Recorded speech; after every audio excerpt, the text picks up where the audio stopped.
समाहारः साम्नां प्रतिपदमृचां धामयजुषां लयः प्रत्यूहानां लहरि विदतिर्बोधजलधेः समाहारः साम्नां प्रतिपदमृचां धामयजुषां लयः प्रत्यूहानां लहरि विदतिर्बोधजलधेः कथादर्पक्षुभ्यत् कथककुलकोलाहलभवम् कथादर्पक्षुभ्यत् कथककुलकोलाहलभवम् हरत्वन्तर्ध्वान्तं हयवदन हेशाहलहलः हरत्वन्तर्ध्वान्तं हयवदन हेशाहलहलः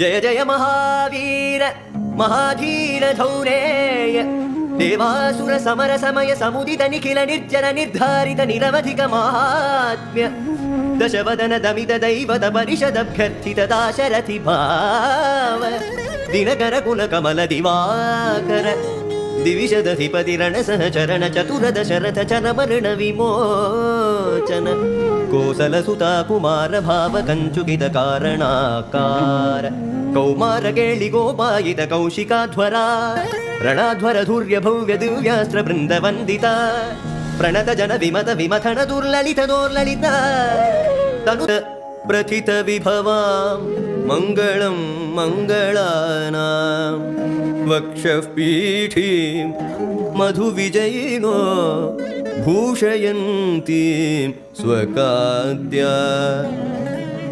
ಪ್ರತ್ಯಕ್ಷಾನುಶ್ರವಿಕ ಮಹಿಮ ಪ್ರಾರ್ಥಿನೀನಾಂ ಪ್ರಜಾನಾಂ ಶ್ರೇಯೋ ಮೂರ್ತಿಂ ಶ್ರಿಯಮ ಶರಣಸ್ತ್ವಾಂ ಶರಣ್ಯಾ ಪ್ರಪದ್ಯೆ.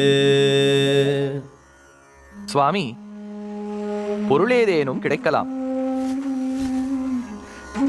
ಯೋಗಾರಂಭತ್ವರಿತ ಮನಸೋ ಕಲಿಪ್ರನಿಧಿ ಲಕ್ಷಣೈಃ ಕಲಿತಶಾಕ್ಯ ಲೋಕಾಯತೈಃ ತುರುಷ್ಕಯವನಾದಿಭಿರ್ಜಗತಿ ಜೃಂಭಮಾಣಂ ಅಯಂ ಪ್ರಕೃಷ್ಟ ನಿಜ ಶಕ್ತಿಭಿಃ ಪ್ರಸಭಮಾಯುಧೈಃ ಪಂಚಭಿಃ ಕ್ಷಿತಿತ್ರಿದಶ ರಕ್ಷಕೈಃ ಕ್ಷಪಯ ರಂಗನಾಥ ಕ್ಷಣಾತ್.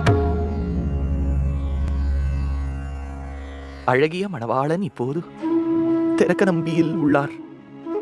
மறுபடியும் ஸ்ரீரங்கத்தில் எழிலோடு அமர வேண்டும். இந்த ஓலையை கம்பண்ணனின் சிற்றரசன் கொப்பண்ணனிடம் கொடும். துருஷ்கர்களை விரட்டி கோயிலுக்கு ஆனந்த அக்னியை மூட்டச் சொல்லும். அப்படியே சுவாமி.